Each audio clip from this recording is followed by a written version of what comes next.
BCK party రాష్ట్ర అధ్యక్షుడు. ఈరోజు రాబోయేటువంటి పార్లమెంటు అసెంబ్లీ ఎన్నికల్లో బహుజన శక్తులన్నీ ఏకత్రాటి మీద నిలబడాలన్న ఉద్దేశంతో బీసీకే పార్టీ అలాగే గౌరవనీయులు మన retired IAS officer Vijay Kumar sir అధ్యక్షులుగా ఉన్నటువంటి లిబరేషన్ కాంగ్రెస్ పార్టీ కలిసి రేపు ఎన్నికల్లో పోటీ చేయడానికి ఒక ఒప్పందానికి వచ్చాము. దానికి సంబంధించినటువంటి సీట్ల సర్దుబాటు నిన్న జరిగింది. ఇక్కడ ఆంధ్రప్రదేశ్లో ఉన్న రాజకీయాలని క్షుణ్ణంగా పరిశీలించి ఇక్కడ ప్రజలకి అవసరమైన రాజకీయాలని, ప్రజలకి ఉపయోగపడే రాజకీయాలని, ప్రజల ప్రయోజనాలు నెరవేర్చే రాజకీయాలని ఆంధ్రప్రదేశ్కి పరిచయం చేయాలనే ఉద్దేశంతో ఈ పార్టీలు కలిసి రేపు ఎన్నికల్లో పోటీ చేస్తున్నాయి. ఇక్కడ ఉన్నటువంటి తెలుగుదేశం పార్టీ, వైసీపీ పార్టీ ఇద్దరికి పరిపాలన అర్హత కోల్పోయిన పార్టీలు ఇప్పుడు మనకి మెయిన్ స్ట్రీమ్ పార్టీలుగా చూడబడుతున్నాయి.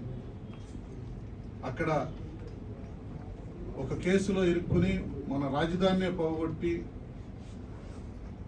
రాష్ట్ర ప్రజలకు ఒక రాజధాని లేకుండా చేసినటువంటి చంద్రబాబు నాయుడు మరొక పక్క చేసిన వాగ్దానాలన్నీ కూడా నెరవేర్చకుండా ఈయన హయాంలో కూడా ఒక మంచి రాజధాని అని చెప్పుకోవడానికి వీలు లేకుండా చేసినటువంటి జగన్మోహన్ రెడ్డి గారు వీళ్ళు ఉన్నప్పుడు వీళ్ళందరూ కూడా ఒక గుప్పెడు మంది కోటీశ్వర్లు కలిసి ఇక్కడ ఉన్న పార్లమెంటు అసెంబ్లీ స్థానాల్లో పోటీ చేస్తున్నప్పుడు రాష్ట్ర సంపదని, దేశ సంపదని ఆ గుప్పెడు మంది కోటీశ్వర్లు కొల్లగొట్టి కోట్లాది ప్రజల్ని అనాథలుగా చేస్తున్న సందర్భంలో అక్కడ liberation Congress party, BCK party రెండు పార్టీలు కలిసి పోటీ చేసి రేపటి ఎన్నికల్లో అణగారిన కులాలు, అగ్ర కులాల్లోని పేదవారు అధికంగా ఉన్నటువంటి ఈ ప్రజల తరపున ప్రాతినిధ్యం వహించేటువంటి నిజమైన పార్టీలుగా రేపు ఎన్నికల్లో పోటీ చేస్తున్నాయి.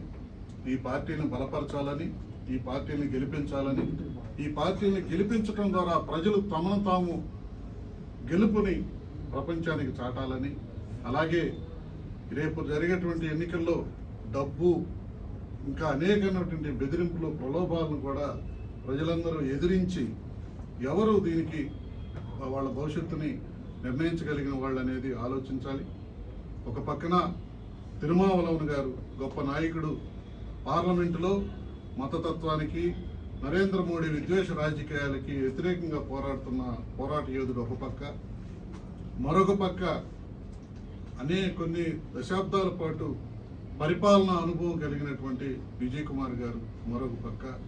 వీళ్ళు ప్రజల్ని రక్షించాలనే ఉద్దేశంతో, ప్రజల కోసం పనిచేయాలనే ఉద్దేశంతో అకుట్టిత దీక్షతో పనిచేస్తున్నాడు.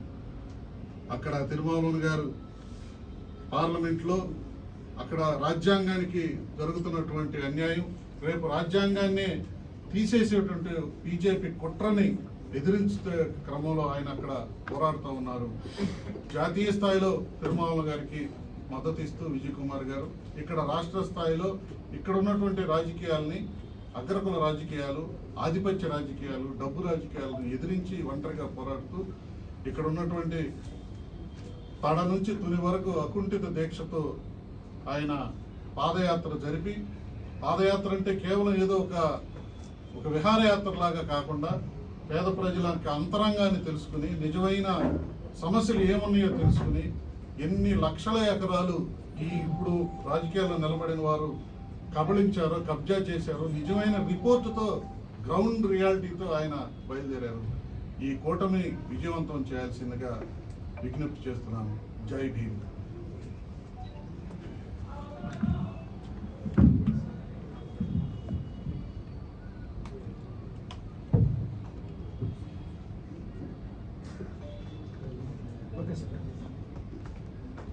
Good morning everyone. మన రాష్ట్ర రాజకీయ పరిస్థితి ఈరోజు మనం చూస్తూ ఉన్నాము. ఎన్నికలు సమీపిస్తున్న సమయంలో అన్ని పార్టీలు కూడా ఓటు అడగడానికి ప్రజల ముందుకు వస్తూ ఉన్నారు.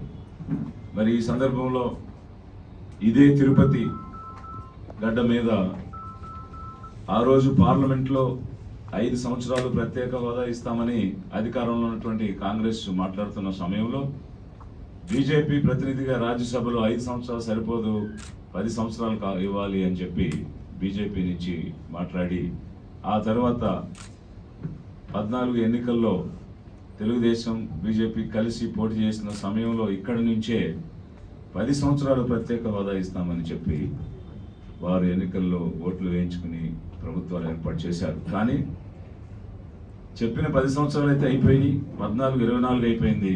కానీ ఇచ్చిన మాట మాత్రం ఇంతవరకు నెరవేరలేదు. 10 సంవత్సరాలు ప్రత్యేక హోదా ఇస్తానని చెప్పినటువంటి సమయం వాగ్దానం నెరవేరటానికి 10 సంవత్సరాలు కూడా సరిపోలేదు.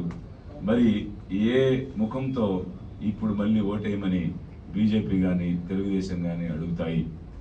25 మంది ఎంపీలు ఇవ్వండి, ప్రత్యేక హోదా సాధిస్తామని చెప్పి 22 మందిని గెలిపిస్తే 5 సంవత్సరాల్లో ఒక్కసారి కూడా పార్లమెంటులో నిలదీసినటువంటి సందర్భం లేదు. మీరు ఇచ్చిన వాగ్దానం మీరెందుకు నిలబెట్టుకోరు అని వైసీపీ అడిగినటువంటి పరిస్థితి లేదు. ఒకవైపు కేంద్రంలో బీజేపీ ఉండి ఇక్కడ 5 సంవత్సరాలు తెలుగుదేశం, 5 సంవత్సరాలు వైసీపీ ఉండి బహిరంగ సంబంధం ఒకరు పెట్టుకుంటే రహస్య సంబంధం ఇంకొకరు పెట్టుకుని ఇక్కడ ఈ 2 పార్టీలు యుద్ధం సిద్ధం సంసిద్ధం అని వీరు ఒకరినొకరు దూషించుకుంటూ మాట్లాడుకుంటూ ఉన్నారు తప్ప ఇచ్చిన వాగ్దానాలు ఎందుకు నిలబెట్టలేదు?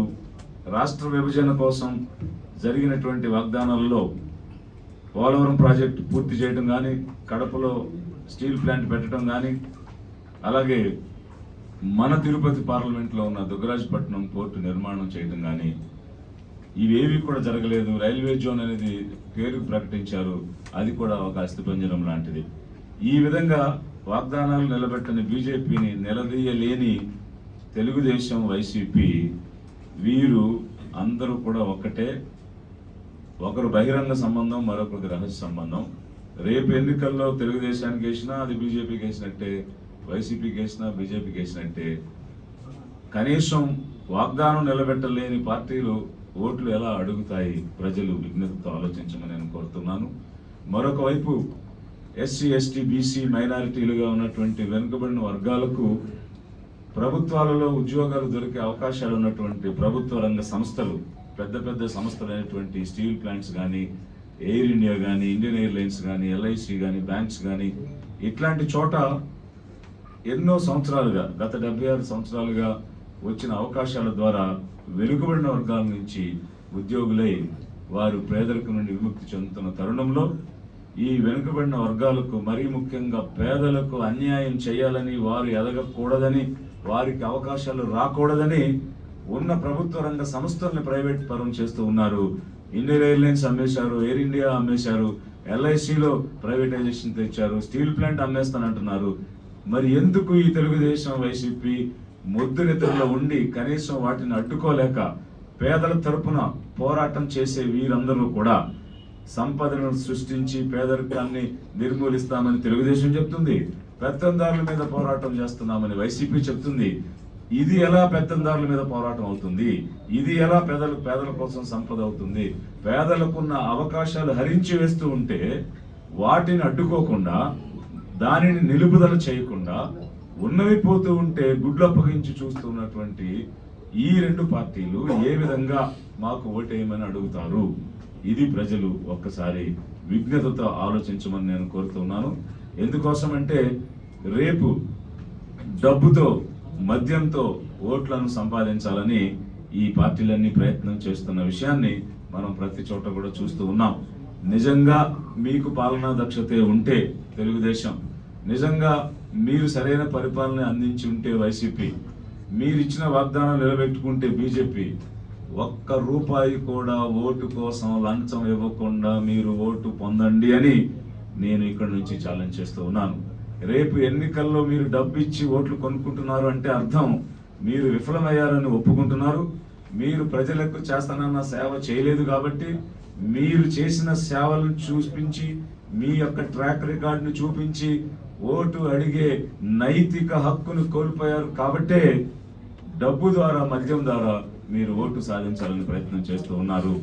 ఇలాంటి సందర్భంలో ఒక నీతి నిజాయితీ కలిగినటువంటి రాజకీయం చేయాలని, ఏ రకంగానూ పేద ప్రజలను ఆదుకునే క్రమంలో ఎలాంటి నైతిక స్థైర్యాన్ని విలువల్ని కోల్పోకుండా పేదలకు అండదండగా నిలబడి పేదల చేత పేదల కోసం ఒక స్థిరమైనటువంటి ప్రభుత్వాన్ని ఏర్పాటు చేయాలనేటువంటి లక్ష్యంతో లిబరేషన్ కాంగ్రెస్ పార్టీని ఫిబ్రవరి 14వ తేదీన మన రాష్ట్రంలో స్థాపించడం జరిగింది.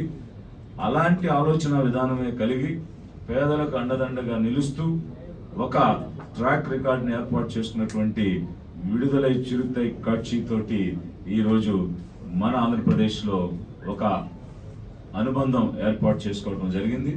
పూర్తి అవగాహనతో ఈ రెండు పార్టీలు లిబరేషన్ కాంగ్రెస్ అలాగే వీసీకే కలిసి ఈ 24 ఎన్నికల్లో పోటీ చేయడానికి ఒక అవగాహనకి వచ్చున్నాము.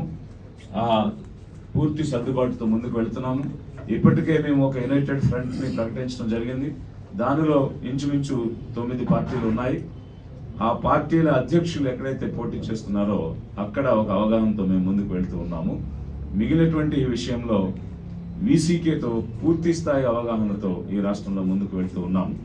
ఈ సందర్భంలో ఎవరు నిజంగా పేదల తరపు నిలబడతారు, ఎవరు అండదండగా ఉంటారు, ఎవరు పేదల కోసం పోరాటం చేస్తున్నారు అనేది ప్రజలు విజ్ఞతతో ఆలోచించమని కోరుతున్నాను. అదేవిధంగా ఈ తిరుపతి పార్లమెంటు నుంచి అభ్యర్థిగా నిలుస్తున్నటువంటి క్రమంలో లిబరేషన్ కాంగ్రెస్ తరఫున అధ్యక్షుడిగా ఉన్నటువంటి మేమే ఈ లిబరేషన్ కాంగ్రెస్ అభ్యర్థిగా తిరుపతి పార్లమెంటులో పోటీ చేస్తున్న క్రమంలో తిరుపతి ఓటర్లను కూడా 17.5 లక్షల మంది ఉన్నటువంటి ఓటర్లను కూడా ఒక విజ్ఞతతో ఆలోచించమని నేను కోరుతున్నాను. ఏదో పార్టీ చూసి ఆ పార్టీకి 2 ఓట్ల ఈ పార్టీకి 2 ఓట్ల అని కాకుండా ఆ పార్టీ పెట్టిన అభ్యర్థి ఎవరు, వారి యొక్క ట్రాక్ రికార్డ్ ఏ విధంగా ఉంది, ఎవరైతే పార్లమెంటుకు వెళ్ళి మన ప్రజల యొక్క అవసరాల గురించి మాట్లాడగలరు, మన ప్రాంత అభివృద్ధి కోసం అక్కడ పోరాడగలరు అనేటువంటి విషయాన్ని కూడా దృష్టిలో పెట్టుకుని ఓటు వేసే ముందు ఒక విజ్ఞతతో చూడమని ఈ తిరుపతి పార్లమెంట్లో ఉన్నటువంటి ప్రతి ఒక్క ఓటర్ని కూడా నేను అభ్యర్థిస్తూ ఉన్నాను. కనీసం దుగ్గరాజపట్నం పోర్టు విభజన హామీల్లో భాగంగా ఆ రోజు చట్టంలో చేసిన తర్వాత కూడా ఇప్పటి వరకు కనీసం దానికి సంబంధించి ఒక శంకుస్థాపన అనేటువంటిది లేదు. విశాఖపట్నం కడప స్టీల్ ప్లాంట్ అయితే పోటీలు పడి శంకుస్థాపన చేశారు, కానీ అది ఏ విధంగానూ కార్యరూపంలోకి రాలేదు. ఈ విధంగా మనం చూసినప్పుడు మన ప్రాంతం ఎలా అభివృద్ధి చెందుతుంది, కోట్లాది నిధులు వస్తాయి, ప్రత్యేక హోదా ద్వారా ఉద్యోగాలు వస్తాయని చెప్పి ఈ రోజు నిధులు రాలేదు, ఏ రకమైన పెట్టుబడులు రాలేదు, ఎలాంటి పరిశ్రమలు ఏర్పాటు చేయలేదు, యువతకు ఉద్యోగాలు కూడా లేవు. ఏ ఉద్యోగ అవకాశం ఉపాధి అవకాశం కల్పించలేక యువత అంతా కూడా పక్కదారి పడుతూ ఉంటే, కనీసం పాలన సరైన రీతిలో అందించలేక, గంజాయిని నియంత్రించలేక, మద్యం ఏరులై పారుతుంటే దాన్ని నియంత్రించలేక విఫలమైనటువంటి వైసీపీ మళ్ళీ ఏ విధంగా ఎన్నికల ముందు ఓటు అడుగుతుంది. ఈవెంట్లు మాత్రమే మేనేజ్ చేసుకుంటూ మొదటి 4 సంవత్సరాలు రాష్ట్రాన్ని విభజించిందని కాంగ్రెస్ ని తిడుతూ దీక్షలు చేసి, ఆఖరి సంవత్సరం బీజేపీని తిడుతూ దీక్షలు చేసి 5 సంవత్సరాలు కాలం నిలబుచ్చిన తెలుగుదేశం పూర్తిగా విఫలమైందని ప్రజలు భావించే వారిని కాదని వైసీపీకి ఇచ్చిన సందర్భం మనందరికీ తెలుసు. మరి ఇలా 2 పార్టీలు కూడా విఫలమైన సందర్భంలో ఏ విధంగా ఓటు కోసం వస్తారో ఒక్కసారి విజ్ఞతగా ఆలోచించమని, మనకి విద్వేషాలు రెచ్చగొడుతూ శాంతి భద్రతలను కాపాడటంలో విఫలమైనటువంటి బీజేపీని కాకుండా ఈ లిబరేషన్ కాంగ్రెస్ కి అలాగే వీసీకే అభ్యర్థులకి విజ్ఞతతో ఓటేసి రేపు తమ ఉనికిని తాము చాటుకునే విధంగా పేదలందరూ కూడా ఐక్యమై తమ శక్తిని తమ బలాన్ని చూపించుకునే విధంగా పేదల కోసం వచ్చిన ఈ పార్టీలకు తమ ఓటును వేయాలని విజ్ఞప్తి చేస్తూ మీ అందరికి కూడా ధన్యవాదాలు తెలుపుతున్నాను. అదేవిధంగా ఇప్పుడు లిబరేషన్ కాంగ్రెస్ పార్టీ నుంచి పోటీ చేసే అభ్యర్థుల యొక్క జాబితాను ప్రకటిస్తున్నాము.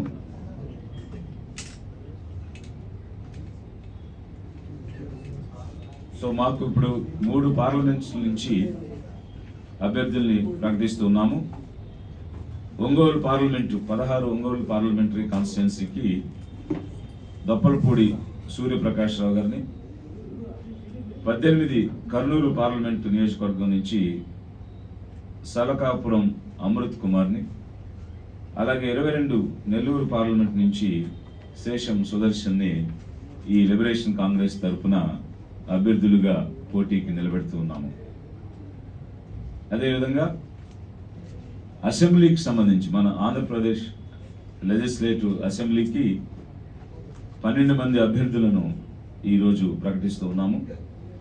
41 కాకినాడ రూరల్ శాసనసభ నియోజకవర్గం నుంచి పలివెల స్వరూప్, 43 ముమ్మిడివరం అసెంబ్లీ కాన్స్టిట్యున్సీ నుంచి సదనాల రాజాజీ, అమలాపురం రిజర్వ్డ్ కాన్స్టిట్యున్సీ 44 నుంచి బొజ్జ ఐశ్వర్య, 45 రాజోలు ఎస్సీ కాన్స్టిట్యున్సీ నుంచి కాక్రా రాజకుమార్, 51 రాజమండ్రి రూరల్ కాన్స్టిట్యున్సీ నుంచి పండే విజయ సత్యం, 70 విజయవాడ వెస్ట్ కాన్స్టిట్యున్సీ నుంచి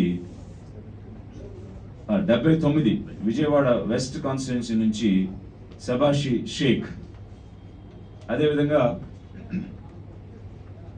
85 పెదకూరపాడు కాన్స్టిట్యున్సీ నుంచి చిలక కోటేశ్వరరావు, 105 అద్దంకి కాన్స్టిట్యున్సీ నుంచి కందుల యాకోబ్, 107 సంతనూతలపాడు ఎస్సీ కాన్స్టిట్యున్సీ నుంచి ఇస్తర్ల శంకరయ్య, 108 ఒంగోలు అసెంబ్లీ కాన్స్టిట్యున్సీ నుంచి చైతన్య ప్రసాద్, 126 కడప అసెంబ్లీ కాన్స్టిట్యున్సీ నుంచి డాక్టర్ బోరెడ్డి రామచంద్రయ్య, 145 మంత్రాలయం కాన్స్టిట్యున్సీ నుంచి గుజ్జుల మహేష్ కుమార్. ఈ లిస్టులో 12 మంది అసెంబ్లీ అభ్యర్థుల్ని, 3 పార్లమెంట్ అభ్యర్థుల్ని ప్రకటిస్తూ ఉన్నాం.